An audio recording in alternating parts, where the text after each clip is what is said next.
이 시간에는 국어의 역사에 대해 알아보겠습니다. 고대 국어에서 근대 국어까지 한 방에 정리할 예정인데 내용이 몹시 방대하답니다. 핵심만 콕콕 담았지만 워낙 많은 내용을 압축하다 보니 혹시 여러분의 인내심을 요하게 될지도 모르겠는데요. 그래도 요거 한 강의면 국어사를 종합적으로 정리할 수 있으니까 보다가 힘들더라도 쉬엄쉬엄 끝까지 열공하시기 바랍니다. 국어사는 크게 4개로 시기를 구분할 수 있습니다. 고려 건국 이전까지가 고대 국어 시기죠. 이 시기 끝 무렵의 국어는 신라의 수도 경주를 중심으로 통일되게 됩니다. 고려의 수도는 개성, 그래서 고려 건국을 기점으로 국어의 중심지는 중부지방으로 이동하게 되죠. 조선의 수도는 한양이죠. 따라서 고려와 조선에 걸쳐 국어의 중심지는 계속 중부지방이 됩니다. 이 시기를 통틀어 중세국어라고 하죠. 중세국어 시기 가장 큰 역사적 사건은 한글 창제죠. 그래서 중세국어는 한글 창제를 기점으로 전기 중세국어와 후기 중세국어로 나누어집니다. 말의 변화는 적더라도 우리 문자가 있는 시대와 우리 문자가 없는 시대의 차이는 크기 때문이죠. 조선 후기 임진왜란 이후 우리 사회의 변동폭이 커지면서 국어에도 많은 변화가 일어납니다. 그 시기를 근대국어라고 하죠. 그리고 갑오개혁 이후 국어의 모습은 오늘날까지 이어지게 됩니다. 이 시기를 우리는 현대국어라고 합니다. 그럼 고대국어부터 살펴볼까요? 역사적 자료가 많지 않아 그 면모를 파악하기 어려운 고대국어 시기의 특징에서 가장 두드러진 것은 한자를 빌려 우리말을 표기하는 방법이 발달했다는 것입니다.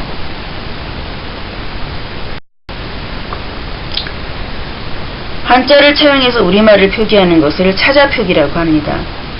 가장 낮은 수준인 고유명사 표기부터 시작하여 가장 높은 수준인 향찰에 이르기까지 차자표기의 종류는 5가지 정도로 나누어 볼 수 있습니다. 한문은 뜻글자고 어순도 우리말과 다르죠.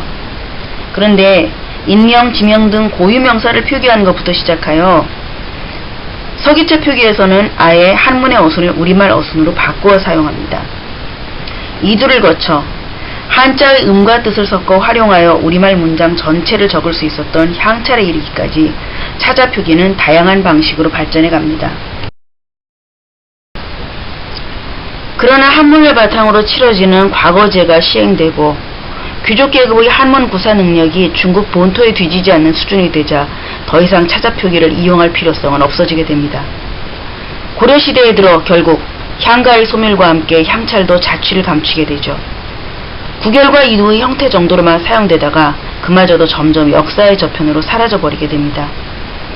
이제 한문학으로 모든 것을 표현할 수 있는 귀족계급과 아예 문자 생활을 포기하고 구존에 의존하게 된 평민계급으로 두 계급은 서로 다른 길을 가게 됩니다. 이제 중세국어에 대해 살펴보겠습니다. 앞서 지적했듯이 중세국어는 훈민정음 창제를 중심으로 전기와 후기로 나누어집니다. 그럼 먼저 간단하게 훈민정음에 대해 살펴보고 갑시다. 세종대왕은 문자 창제에서 극도로 효율성을 중시하셨죠. 자음 5개, 모음 3개를 기본자로 만들어 세상의 모든 소리를 표현해냈으니 가히 천재적이라 할 만합니다. 자음 5개와 모음 3개의 기본자는 모두 상형의 원리에 따른 것입니다. 자음은 발음기관의 모양을 본뜬 것이고 모음은 자연의 모양을 본뜬 것입니다. 자음 5개에 대해서는 다음 장에서 좀 더 자세히 살펴보기로 하고 모음이 본뜬 자연을 삼재라고 하는데 바로 둥근 하늘, 평평한 땅, 그리고 그 사이에 서 있는 인간의 모습을 본뜬 것입니다. 나머지 자음은 소리의 세기에 따라 획을 더해서 만든 가획자와 소리의 세기와는 무관하게 기본자나 가획자를 변형시킨 이체자로 이루어집니다. 모음의 기본자는 우리말의 모음조화의 원리에 따라 하늘을 본뜬 아래하는 양성모음, 땅을 본뜬 은은 음성모음, 그리고 인간의 모습을 본뜬 이는 중성모음의 성질을 가집니다. 이 기본자를 합용의 원리에 따라 한 번 합친 것이 초출자, 두 번 합쳐 만든 글자가 제출자입니다. 이렇게 해서 단 8개의 글자로 28개의 글자를 만들어내고 이 28개의 글자로 모든 소리를 적는 놀라운 기적 같은 일이 실현되게 되었습니다. 앞서 자음 5개가 발음기관의 모양을 본떴다고 그랬는데 그림을 보면서 살펴보고 갑시다. 혀 뒤쪽에서 소리가 나는 기역은 혀뿌리가 목구멍을 막는 모양을 본떴고요. 니은은 소리나는 위치 그대로 혀끝이 윗잇몸에 붙는 모양입니다. 혀끝에서 공기가 마찰을 일으키며 소리를 내는 시옷은 이의 모양을 본뜬 것입니다. 미음은 입술이 닿아 소리를 내므로 벌어진 입의 모양을 본떴고요. 혀 뒤에서 목구멍을 울리며 소리를 내는 이음은 목구멍의 열린 모양을 본뜬 것입니다. 이렇게 만든 28개의 글자를 다시 다양하게 결합하여 우리말의 소리를 표현해냈습니다. 이러한 방법을 문자의 운용이라고 합니다. 미음, 비읍, 쌍비읍, 피읍 이러한 순음 아래 이응을 이어놓아 순경음을 만들었습니다. 순음을 훨씬 가볍게 발음한 소리를 말합니다. 초성이나 종성의 자음을 합칠 때는 옆으로 나란히 놓는데 이것은 병서라고 합니다. 같은 자음끼리 나란히 놓으면 각자 병서, 서로 다른 자음끼리 나란히 놓으면 합영병서라고 하죠. 하나의 음절 소리를 만들어내려면 초성과 중성이 합쳐져야 되는데 영어에서 알파벳을 늘어놓듯이 쭉 늘어놓지 않고 중성을 초성의 아래에 붙이거나 오른쪽에 붙여 쓰는 운용 방식을 사용했습니다. 이것은 붙여쓰기라고 합니다. 이제 본격적으로 중세국어의 세계로 들어가 보기로 하겠습니다. 먼저 중세국어의 표기상의 특징. 중세국어 시기에는 우리말을 표기할 때 그냥 소리나는 대로 적었습니다. 훈민정음이 기본적으로 모든 소리를 있는 그대로 다 표현하기 위해서 고안된 문자였기 때문에 이건 당연한 일이죠. 받아쓰기는 모두 100점. 오늘날은 원형을 밝혀 끊어적기를 하지만 한글 맞춤법 제1원칙은 역시 소리나는 대로 적는 것입니다. 중간에 과도기적 현상으로 받침을 초성에 또 적는 거듭적기 현상이 나타났습니다. 우리말 소리를 적기 위한 문자 훈민정음, 그리고 소리나는 대로 적는 표기 방식 이어적기, 이 취지를 이해했다면 중세국어의 받침 규정을 이해하는 것도 어렵지 않습니다. 우리말은 종성에서 소리나는 자음이 몇 개밖에 안 됩니다. 음절 끝에서 소리가 나는 7개의 자음 외에 나머지는 대표음으로 소리를 내게 되는데 우리는 이것을 음절 끝소리 규칙이라고 부르죠. 중세국어 시기에 실제 소리가 나는 받침만 적는 규정을 팔종성법이라고 합니다. 오늘날의 음절 끝소리 규칙과 비슷하다고 생각하면 됩니다. 다만 현대 국어와는 달리 7개가 아니라 8개의 자음이 소리가 나는 것으로 인식하고 있었던 것으로 보입니다. 바로 디귿과 시옷이 서로 다른 소리를 냈던 것 같습니다. 그러나 두 소리는 상당히 비슷하여 혼동을 초래한 듯한데 결국 근대 국어 시기에 가면 7개의 종성만이 제소리를 내는 7종성법으로 바뀌게 됩니다. 그러나 원래 훈민정음 해설서에는 모든 초성의 소리를 종성에서 다시 사용할 수 있다고 규정하고 있습니다. 이는 초성자와 종성자가 같은 음운이라 종성자를 따로 만들지 않고 초성자를 쓰면 된다는 음운학적 인식을 보여주는 것으로 종성표기의 원칙론에 해당하는 것이었습니다.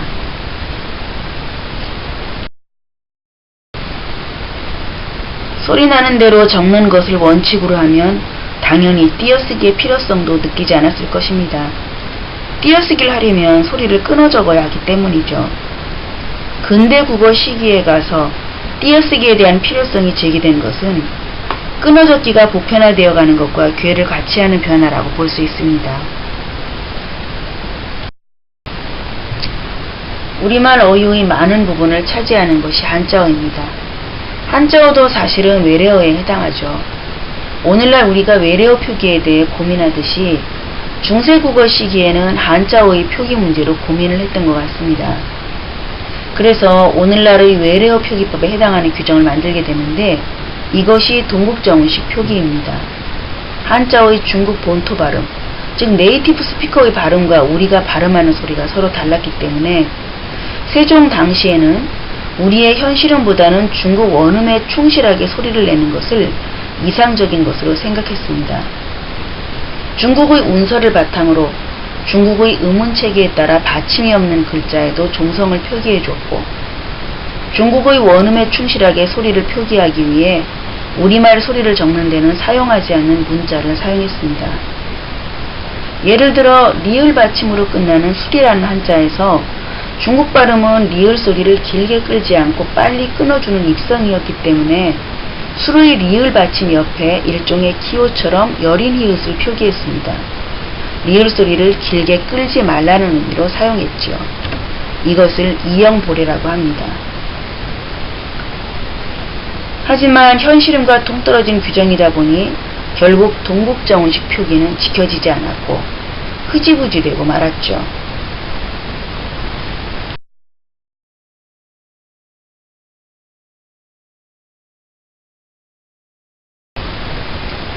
이제 중세국어의 음운성의 특징을 살펴보겠습니다. 중세국어 시기에는 오늘날에는 사용되지 않는 글자가 더 있었습니다. 이것을 사라진 문자, 즉 소실문자라고 합니다. 자음 4개, 모음 1개, 도합 5개의 글자였는데 이 중에서 순경음 비음만 훈민정음의 자음 17자에 들어가지 않고 이어쓰기 방식으로 만들어진 글자죠. 여린 이웃은 주로 동국정원식 한자음에 쓰였기 때문에 일찍 사라집니다. 예디응은 이음과 형태가 통합되므로 글자는 없어졌지만 음가가 사라진 건 아니죠. 결국 우리말 소리값을 갖고 있었으나 그 소리값을 상실하고 사라진 문자는 순경음 비읍과 반치음, 아래아의 3가지라고 할 수 있습니다. 5개의 글자에 대해 좀 더 자세하게 살펴볼게요. 여린 이웃은 되느응이라고도 합니다. 주로 동국정원식 한자음 표기에 사용됐습니다. 우리말 표기에 사용될 경우 이 글자를 받침 옆에 표기하면 뒤에 오는 소리를 된소리로 발음하게 하는 기능을 하거나 또 이 소리를 받침 옆에 쓰면 뒤에 오는 소리를 이어서 소리내지 말고 끊어서 소리내라는 절음부호의 기능을 했습니다. 일종의 부호처럼 사용된 거죠. 순경음 비읍은 파열음인 비읍과 달리 유성음이었습니다. 비읍 소리가 유성음 소리 사이에 끼면 유성음 하는데 이것을 표기에 반영한 것이었죠. 반치음 역시 마찰음인 시옷과 달리 유성음이었습니다. 시옷 소리가 유성음 사이에 끼면 유성음화하는 것을 표기하는 데 사용했죠. 순경음 비읍이나 반치음이 소실되지 않았으면 오늘날 우리가 영어 발음 표기하는데 아주 유용했을 거라고들 합니다. 이응 소리는 원래 초성에서는 소리가 나지 않죠. 그래서 소리나지 않는 이응은 이응으로 표기하고 소리가 나는 종성의 이응은 꼭지를 달아서 예디응으로 표기했던 겁니다. 아래아는 지금 제주방언에만 그 소리값이 남아있다고 합니다. 음가를 상실한 이후에도 1933년 한글 맞춤법에서 표기하지 않기로 결정할 때까지 습관적으로 표기에 사용됐습니다. 음가 상실 과정에서 양성모음인 아래아가 제2음절 이하에서는 음성모음인 으로 변한 것은 모음조화를 깨뜨리는 주요한 원인이 됩니다. 또한 양성모음인 아래아의 소실과 더불어 모음조화의 균형이 무너지면서 중성모음인 이도 음성모음화됐기 때문에 아래아의 소실은 근대 이후 모음조화의 문란에 결정적인 원인이 되었습니다.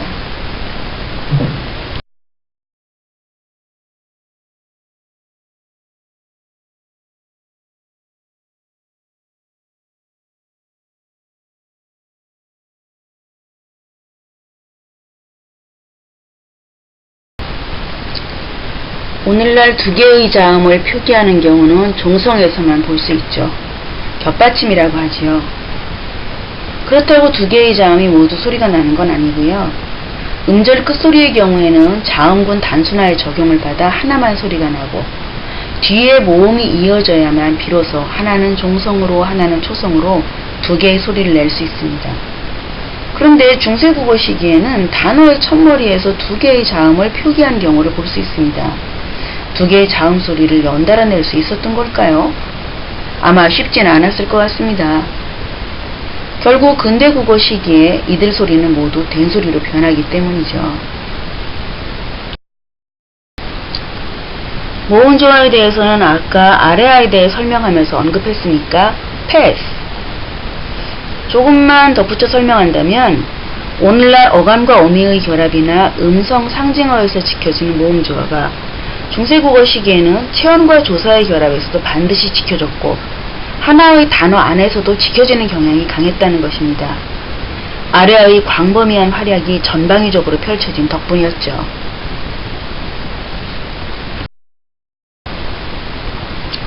중세국어에는 중국어처럼 우리도 소리에 높낮이가 있었던 것으로 보입니다. 그래서 글자의 왼쪽에 점을 찍어 표시했는데 이것을 방점 또는 좌가점이라고 합니다. 소리의 높낮이 종류는 세 가지로 평성, 상성, 거성이 있었습니다. 평성은 낮은 소리, 나에 해당합니다. 상성은 처음은 낮고 나중은 높은 소리, 가 그렇습니다. 거성은 높은 소리죠. 라, 해 소리가 그것입니다. 높낮이와는 상관없는 소리로 입성이 있습니다. 기역, 디귿, 비읍 소리로 끝날 경우 소리를 길게 끌지 않고 초급하게 끊어줘서 맺어야 하는데 이것을 입성이라고 합니다. 낮은 소리 평성에 속하는 막의 경우가 이에 해당합니다. 막. 이 소리의 높낮이를 성조라고 하는데 입성까지 합치면 전부 4종류이기 때문에 사성이라고 합니다. 다시 한번 최종적으로 확인해 볼까요?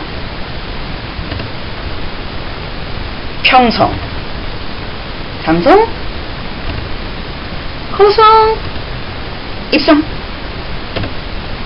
평상거입.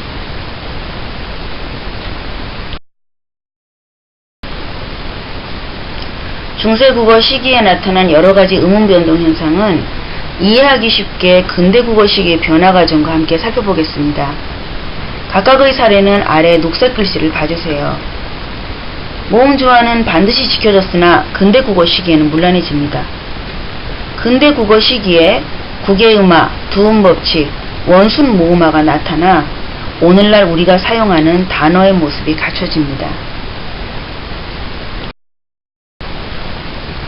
이제 중세국어의 문법을 살펴보겠습니다. 중세국어 시기 주요 문법적 사항은 근대국어 시기에 어떻게 변화했는지를 비교하면서 살펴보겠습니다. 먼저 주격조사. 중세국어 시기에는 주격조사가 2만 사용됐습니다. 받침이 있는 경우에는 이가 그대로 사용되고 받침이 없이 모음으로 끝나는 체언 뒤에서는 축약된 형태로 사용되었고요. 이 모음으로 끝나는 체언 뒤에서는 제로격이라고 해서 이가 생략된 형태로 사용되었습니다. 근대국어 시기에는 가가 출현하죠. 받침이 있을 경우에는 이가 사용되고 받침이 없는 체언 뒤에서는 가가 사용됩니다. 높임법에서는 객체 높임법이 특징적입니다. 주체 높임법처럼 선어만 어미를 이용했는데 근대국어 시기에는 그 기능이 약화되어 씁니다와 같은 표현에만 그 흔적을 남기고 사라지게 됩니다. 1인칭 주어의 경우에 읽다의 어간에 어미 라가 결합할 때 그 사이에 오라는 선어말 어미가 사용된 것을 볼 수 있는데 1인칭 주어와 함께 쓰여 동작 주체의 의도를 나타내는 어미였던 이 선어말 어미는 근대국어 시기에는 더 이상 그런 기능을 하지 않습니다.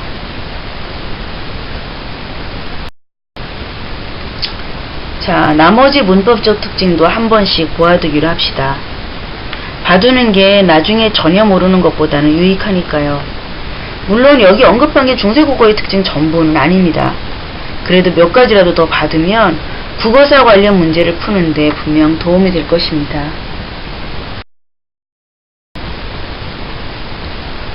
주어가 2인칭일 때 의문형 의미가 달랐다든가 높임법이 발달했다든가 등의 특징도 있습니다. 중세국어 이제는 끝이 보입니다. 중세국어의 어휘 변화는 그냥 보고 지나가기로 합시다.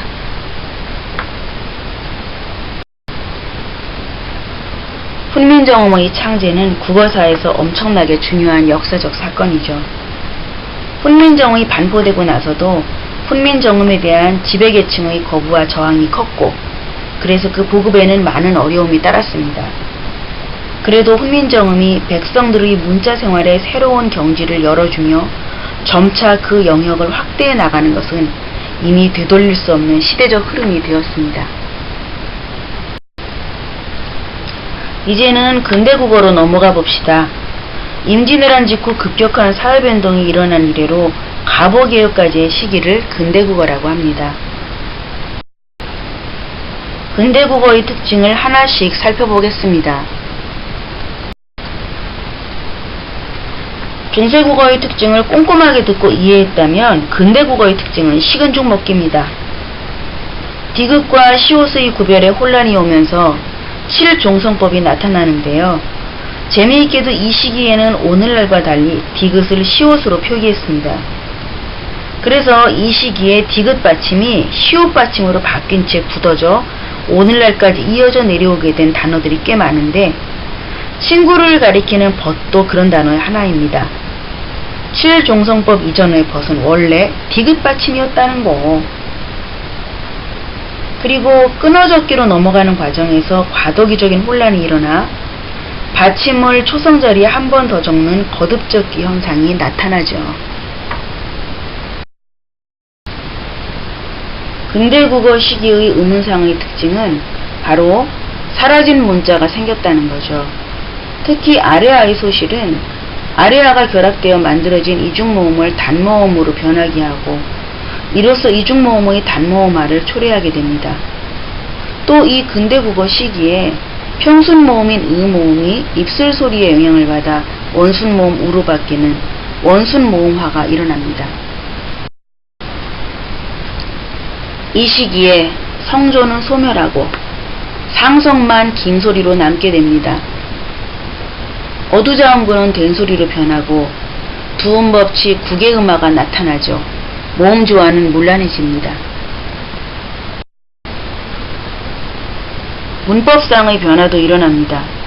주격조사 가가 출현하고 순경음 비읍과 반치음이 소실되면서 돕다나 짓다와 같이 활용 과정에서 순경음 비읍과 반치음을 사용하던 용어는 불규칙 활용을 하는 용언이 되었습니다.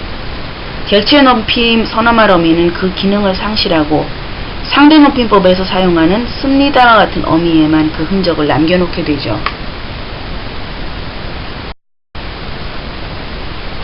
시제를 나타내는 선어말 어미가 나타나는 것도 근대국어 시기입니다. 근대국어의 명사형 어미는 미음의 형태에 모음조화에 따라 오나 우가 결합되었습니다. 따라서 옴이나 웅의 형태로 사용되었죠. 그러나 모음조화가 문란해지면서 옴이나 웅의 형태에도 혼란이 오고 그래서 근대국어 시기에는 미음이나 음이 주로 사용되게 됩니다. 그리고 새롭게 기가 출현하지요. 근대국어의 어휘상의 특징은 슬프게도 고유어가 많이 사라졌다는 것입니다. 그러나 근대국어 시기 문자생활의 주도권은 한글이 잡게 되지요. 오늘날 한글은 영어라고 하는 새로운 적수를 만나 고전을 면치 못하고 있습니다. 그럴수록 한글이 온 백성을 문맹에서 탈출시키고 지식의 독점으로부터 해방시켰다는 역사적 의의를 잊어서는 안 되겠죠. 사대주의나 외래문화의 숭상 같은 것들은 어느 시대에나 있어왔고 아예 한글을 말살하려던 외세의 지배도 우리는 이겨냈습니다. 국어사를 공부하는 것이 지식의 습득에 그치지 않고 우리말 우리글의 발자취를 돌아보는 일이 되기 바랍니다. 지금까지 공부하느라 수고 많았습니다.